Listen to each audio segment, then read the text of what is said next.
Painted painless learning. નમસ્કાર વિદ્યાર્થી મિત્રો, આજે આપણે ધોરણ 8 વિષય સામાજિક વિજ્ઞાન પાઠ 6 સ્વાતંત્ર્ય ચળવળો 1885 થી 1947 સુધીનો સમયગાળાની વાત કરવી છે. જે ટેક્સ્ટ બુકનો સ્વાધ્યાય છે એના વિશે વાત કરવી. યોગ્ય શબ્દો વડે નીચેના વિધાનોની ખાલી જગ્યા પૂરવી. બારડોલી સત્યાગ્રહ બાદ સરદાર વલ્લભભાઈ પટેલ છે સરદાર તરીકે ઓળખાયા. ગાંધીજીએ ડુંગળી ચોરનું વિરોધ મોહનલાલ કામેશ્વર પંડ્યાને આપ્યું. ચલો દિલ્હીનું સૂત્ર સુભાષચંદ્ર બોઝે આપ્યું. નીચેના પ્રશ્નોના ઉત્તર એક બે વાક્યમાં લખો. મવાળવાદી નેતાઓમાં કયા કયા નેતાઓનો સમાવેશ થતો હતો? હિન્દી રાષ્ટ્રીય મહાસભાના મવાળવાદી નેતાઓમાં સુરેન્દ્રનાથ બેનર્જી, ગોપાલકૃષ્ણ ગોખલે, ફિરોજ શાહ મહેતા, વ્યોમેશચંદ્ર બેનર્જી, દાદાભાઈ નવરોજી, બદરુદ્દીન તૈયબજી, કેટી તેલંગ, દિનશા વાછા વગેરેનો સમાવેશ થતો. ગાંધીજીએ રોલેક્ટ એક્ટનો કાળો કાયદો શા માટે કહ્યો? રોલેક્ટ એક્ટ મુજબ કોઈ પણ શંકાસ્પદ વ્યક્તિ છે એની ધરપકડ કરી શકાતી, તેના ઉપર મુકદ્દમો ચલાવ્યા વિના તેને જેલ પૂરી શકાતા. આથી ગાંધીજીએ આ કાયદાનો કાળો કાયદો કીધો. ભારતના લોકોએ શા માટે સાયમન કમિશનનો બહિષ્કાર કર્યો? 7 સભ્યોના બનેલા સાયમન કમિશનના બધા જ સભ્યો વિદેશી હતા. ભારતના બંધારણની સ્થિતિ જાણવાની હતી અને આ સભ્યો બધા ગોરા હતા. ગોરા લોકોને ભારતની સ્થિતિની શું ખબર હોય? આથી ભારતે તેમાં પણ ભારતીયોને સ્થાન આપવામાં ન આવ્યું. ભારતના લોકોએ સાયમન કમિશનનો બહિષ્કાર કર્યો. ગાંધીજીએ અસહકારનું આંદોલન શા માટે મોકૂફ રાખ્યું? અથવા કારણ આપો, ગાંધીજીએ અસહકારનું આંદોલન મોકૂફ કેમ રાખ્યું? 1922માં ઉત્તર પ્રદેશના ગોરખપુર જિલ્લાના ચોરીચોરા ગામના ખેડૂતોને શાંત સરઘસ પર અંગ્રેજ પોલીસોએ ગોળીબાર કર્યો. તેથી ગુસ્સે થયેલા ગ્રામ લોકોએ પોલીસ સ્ટેશન પર હુમલો કર્યો. તેમણે પોલીસ સ્ટેશનને આગ ચાપી. તેમાં 22 જેટલા પોલીસ અવસાનો પામ્યા. હિંસાના આ સમાચાર ગાંધીજીને મળતા તેને ખૂબ દુઃખ થયું. ગાંધીજી અહિંસક સત્યાગ્રહમાં માનતા હતા, તેથી તેણે અસહકારનું આંદોલન છે મોકૂફ રાખ્યું. નીચેના પ્રશ્નોના માગ્યા મુજબ ઉત્તર આપો. ભારતમાં રાષ્ટ્રવાદના ઉદ્ભવ અને વિકાસ માટે કયા કયા પરિબળો જવાબદાર હતા? ભારતમાં રાષ્ટ્રવાદના ઉદ્ભવ અને વિકાસ માટે જવાબદાર પરિબળો નીચે પ્રમાણે હતા. પહેલું છે સમાન અંગ્રેજી શાસન. 19મી સદીના મધ્ય ભાગ સુધીમાં સમગ્ર ભારતમાં એક હતું બ્રિટિશ સત્તા સ્થપાઈ. પરિણામે દેશમાં એક જ પ્રકારનો વહીવટ, એક જ પ્રકારના કાયદા અમલમાં આવ્યા. આમ સમાન અંગ્રેજી શાસનથી ભારતના લોકોમાં એકતા આવી, તેમનામાં રાષ્ટ્રીય એકતાની ભાવના જન્મી. આર્થિક શોષણ. અંગ્રેજ સરકારની શોષણયુક્ત આર્થિક નીતિને પરિણામે ખેડૂતો પાયમાલ થયા, તેમજ ઉદ્યોગ ધંધા પડી ભાંગતા, કારીગરો બેરોજગાર બન્યા. આમ આર્થિક શોષણ અને અન્યાયની ભાવનાથી ખેડૂતો, મજૂરો, કારીગરોમાં રાષ્ટ્રીય જાગૃતિ આવી. અંગ્રેજી કેળવણી. અંગ્રેજી કેળવણીના પરિપાક રૂપે ભારતમાં બુદ્ધિવાદીઓનો પણ શક્તિશાળી વર્ગ ઊભો થયો. બ્રિટનની વધુ અભ્યાસ કરીને ભારત પરત આવેલા એ શિક્ષિત વ્યક્તિઓમાં સ્વશાસન, સ્વતંત્રતાની ભાવના જાગી. દેશમાં રાષ્ટ્રીય કક્ષાના શ્રેષ્ઠ વિચારકો અને નેતાઓનો એક વર્ગ ઊભો થયો. એ વર્ગમાં રાષ્ટ્રીય ભાવનાનો વિકાસ થયો. સાહિત્યનો વિકાસ. 19મી સદીમાં ભારતમાં અંગ્રેજી ઉપરાંત હિન્દી, ગુજરાતી, મરાઠી, પંજાબી, બંગાળી, ઉર્દૂ વગેરે પ્રાદેશિક ભાષાઓમાં વિપુલ પ્રમાણમાં સાહિત્ય રચાયું. એ સાહિત્યમાં રાષ્ટ્રવાદ, પૌરાણિક ગૌરવ, વૈચારિક જાગરણને લગતા વિચારોએ રાષ્ટ્રની ભાવનામાં વિકસાવવામાં મહત્વનો ભાગ ભજવ્યો. વર્તમાનપત્રોનો ફાળો શું હતો? તો મુંબઈ, કોલકાતા, મદ્રાસ, ચેન્નઈથી જે પ્રસિદ્ધ થતા વર્તમાનપત્રો છે એમાં રાષ્ટ્રીય જાગૃતિ ફેલાવી, રાષ્ટ્રીય ભાવનાને ઉત્તેજન આપ્યું. ભારતનો ભવ્ય વારસો. અંગ્રેજ શાસન દરમિયાન ભારતમાં પુરાતત્વીય સંશોધનો થયા. ભારતના પ્રાચીન શ્રેષ્ઠ ગ્રંથોનો વિદેશી ભાષાઓમાં અનુવાદ થયો. આમ ભારતની પ્રાચીન સંસ્કૃતિના અવશેષો અને ગ્રંથોએ ભારતીયોને તેના ભવ્ય અને ગૌરવશીલ વારસાનો પરિચય કરાવ્યો. આટલો ભવ્ય ભૂતકાળ ધરાવતી પ્રજા ગુલામ કઈ રીતે રહી શકે તે પ્રશ્ન લોકોમાં રાષ્ટ્રીય ચેતના જાગૃત કરી. વાહન વ્યવહાર અને સંદેશા વ્યવહારના સાધનો. 19મી સદીના ઉત્તરાર્ધમાં ભારતમાં રેલવે, તાર, ટપાલ વગેરે ઝડપી વાહન અને સાધનોને કારણે પ્રદેશના લોકો બીજા પ્રદેશના લોકોના સંપર્કમાં આવ્યા. પરિણામે લોકોમાં રાષ્ટ્રીય એકતાના વિચારોને સમર્થન મળ્યું. રાષ્ટ્રીય એકતાને ઉત્તેજન આપનાર કેટલાક પ્રસંગો. ભારતની સંધિ નોકરીઓમાં ભારતીયો સાથે કરવામાં આવતો અન્યાય. Governor general lord Litton press સ્વાતંત્ર્ય પર કાપ મૂકતો વર્નાક્યુલર પ્રેસ એક્ટ.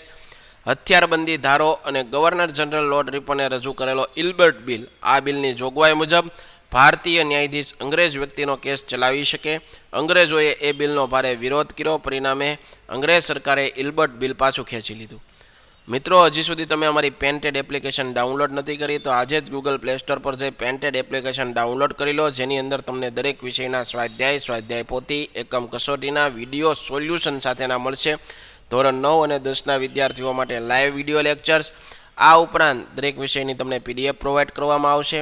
જો તમે ભાવનગરની અંદર વસવાટ કરતા હો તો તેના માટે ધોરણ 8 થી 12ના તમામ વિષયનું કોચિંગ પૂરું પાડતી કોચિંગ ઇન્સ્ટિટ્યૂટ એટલે કે આલ્ફા એકેડમી અહીં સ્થિત છે, કાર્યરત છે. તમે એમાં જોડાઈ શકો, એનો સંપર્ક કરી શકો.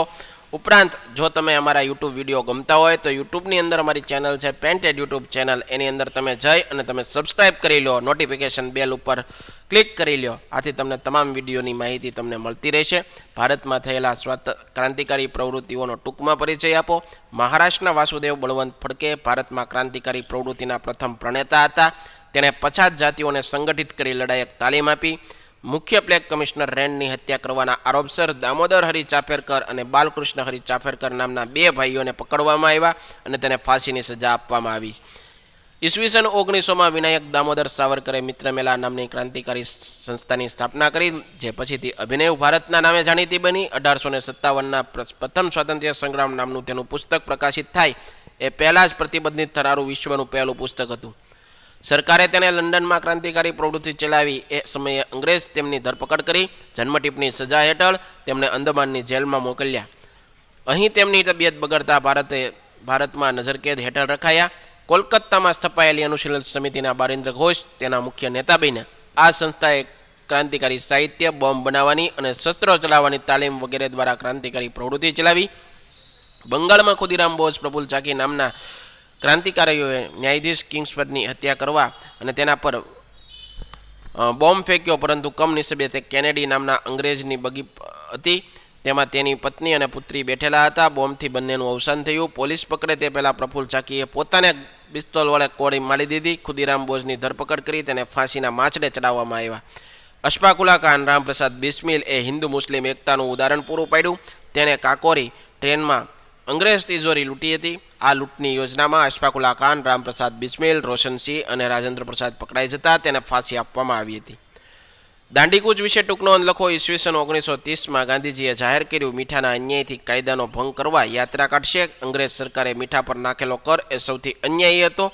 એ સમયે મીઠાના ઉત્પાદન વેચાણ પર અંગ્રેજ સરકારનો એકાધિકાર હતો. ગાંધીજી અને અન્ય રાષ્ટ્રીય નેતાઓ માનતા હતા કે મીઠા પર વેરો નાખવો એ પાપ છે, કારણ કે મીઠું એ ભોજનની પાયાની જરૂરિયાત છે. ગાંધીજી અમદાવાદના સાબરમતી આશ્રમથી 12 માર્ચ 1930 ના રોજ પોતાના 78 જેટલા સત્યાગ્રહીઓ સાથે નવસારી જિલ્લાના દાંડી મુકામ સુધી એક યાત્રા યોજી. 370 કિલોમીટરની આ યાત્રા હતી, જે ઐતિહાસિક દાંડી યાત્રાના નામે ઓળખાણી. દાંડી યાત્રાના માર્ગમાં આવતા અસલાલી, બારેજા, નડિયાદ, આણંદ, રાસ, જંબુસર, સુરત, નવસારી વગેરે ગામોમાં શહેરમાં સભાઓ યોજવામાં આવી. લોકોને જાગૃત કરવામાં આવ્યા. 5 એપ્રિલ 1930ના રોજ દાંડી પહોંચ્યા. 6 એપ્રિલ 1930ના રોજ સવારે દાંડીના દરિયા કિનારે અગરમાંથી મીઠું લઈ અને ગાંધીજીએ મીઠાના કાયદાનો ભંગ કર્યો અને સાથે જ સવિનય કાનૂન ભંગની લડતની શરૂઆત કરી. એ લડત એ સ્વદેશી વિદેશી કાપડનો બહિષ્કાર, મૈસૂરી સહિતના કરવેરા ન ભરવા, દારૂબંધી, દારૂના પીઠા પર પિકેટિંગ, અસ્પૃશ્યતા નિવારણ, હિન્દુ મુસ્લિમ એકતા પર રચનાત્મક કાર્યક્રમો રાખવામાં આવ્યા હતા. લડતમાં ખેડૂતો, આદિવાસી, સ્ત્રીઓ વગેરે મોટી સંખ્યામાં ભાગ લીધો. સરહદ પ્રાંતના વિસ્તારમાં સીમાંતના ગાંધીના નામે જાણીતા ખાન અબ્દુલ ગફાર ખાનના નેતૃત્વ નીચે નાકરની અહિંસક લડત લડવામાં આવી. અંગ્રેજ સરકારે હજારો સત્યાગ્રહોની ધરપકડ કરી અને લડતને દબાવવાના પ્રયત્નો કર્યા. ગાંધીજીની દાંડીકૂચ ગુજરાતની અને ભારતની પ્રજામાં અભૂતપૂર્વ જાગૃતિ, એકતા પ્રગટ્યો. સમગ્ર દેશમાં મીઠાના કાયદાનો ભંગ કરવાના સત્યાગ્રહો શરૂ થયા. હિન્દ છોડો આંદોલન વિશે માહિતી આપો. બ્રિટિશ સરકારે હિન્દના નેતાઓને મનાવી લેવા 1945માં એક ક્રિપ્સ મિશનને ભારતમાં મોકલ્યું. ક્રિપ્સ મિશનની દરખાસ્તોને ભારતના લોકોની સ્વતંત્રતાના માંગ સંતોષી શકી નહીં. ક્રિપ્સ મિશન નિષ્ફળ ગયું. ભારતની પ્રજામાં અંગ્રેજ સરકાર પ્રત્યે અસંતોષ વધતો ગયો. ગાંધીજીએ પ્રજાની હતાશા દૂર કરી તેમને આખરી લડત માટે તૈયાર કરી. મુંબઈમાં મળેલી કોંગ્રેસ મહાસમિતિની બેઠકમાં ગાંધીજીના નેતૃત્વમાં 8 ઓગસ્ટ 1942ની રાત્રે અંગ્રેજોને ભારત છોડી દેવા હિન્દ છોડોનો ઐતિહાસિક ઠરાવ પસાર કરવામાં આવ્યો. ગાંધીજીએ જાહેર કર્યું કે આઝાદી માટે મારી આ અંતિમ લડત છે. આજે છુપાઈને કશું કરવું નથી. કરેંગે યા મરેંગે, ડુ ઓર ડાય. આ સભામાં જ ગાંધીજીએ અંગ્રેજ સરકારને હિન્દ છોડોનો આદેશ આપી દીધો. હિન્દ છોડોના ઠરાવના બીજા દિવસે વહેલી સવારે અંગ્રેજ સરકારે ગાંધીજી, વલ્લભભાઈ પટેલ, જવાહરલાલ નહેરુ, મૌલાના અબુલ કલામ આઝાદ જેવા દેશના જે પીઢ નેતાઓ હતા એની ધરપકડ કરી એને જેલના પર પૂર્યા. પરિણામે ભારતના શહેર અને ગામડાઓમાં હડતાલો પડી. દેશભરમાં ખેડૂતો, મજૂરો, વિદ્યાર્થીઓ, શિક્ષકો, વેપારીઓ, મહિલાઓ સહિત દેશના તમામ જણ એ આ હિન્દ છોડોની લડતમાં ભાગ લેવા ઉમટી પડ્યા.